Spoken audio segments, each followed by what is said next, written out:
आज सकाळी उठल्याच भूक लागली होती, त्याच्यामुळे चहा बनवला. त्यासोबत रात्रीचे शिल्लक पाव होते ते खायला घेतले. मुली अजून झोपलेल्याच होत्या. पाणी वगैरे भरायचं होतं, तर व्यवस्थित माठ वगैरे स्वच्छ धुवून पाणी भरलं. आंघोळ वगैरे झाली, देवपूजा केली आणि मग त्यानंतर किचनवरती असं माठ वगैरे भरून छान सगळं आवरून गवारीची भाजी करायला घेतली. गवारीची भाजी केली आणि गरमागरम चपात्या करायच्या होत्या. कणिक मळली आणि भरपूर अशा चपात्या दिवसभराच्या करून ठेवल्या. कारण का एकदा चपात्या करून ठेवल्या ना मऊसूत, की मग दिवसभर टेन्शन नसतं. भाजी जरी आवडीची नसली तरी मग बेसनाचं थापोळं किंवा अंड्याची पोळी असं काहीही मुली त्यांना देऊ शकते मी करून, म्हणून एकदमच चपात्या करून ठेवते.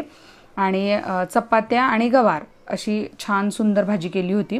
10:30पर्यंत माझा सगळा स्वयंपाक आवरला होता. मी अशा टोपल्यात चपात्या काढून ठेवते, म्हणजे काय होतं त्याची वाफ जाते. नाहीतर डायरेक्ट डब्यात किंवा कॅसरलच्या ह्याच्यामध्ये भांड्यामध्ये जर आपण चपात्या ठेवल्या ना तर त्याला खालून वाफ पकडते.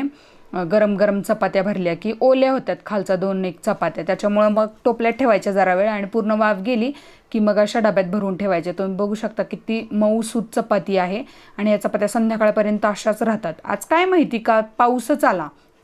पाऊस आल्यामुळे पुन्हा चहाची तलब झाली. परत चहा बनवला आणि मी जेवायला घेतलं. जेवले, छान सगळं भांडी वगैरे सगळं आवरून घेतलं. मुलं खेळत होती बाहेर पॅसेजमध्ये.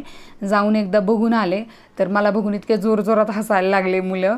आणि मग त्यानंतर 4-5 वाजता शर्वी आणि आम्ही सगळे झोपलो. सावली काय जास्त वेळ झोपत नाही. उठली लगेच, तिला चहा बिस्किट खायचं होतं म्हणून मी पण चहा बिस्किट बनवलं. थोडासा शिरा केला शर्वी उठल्यानंतर.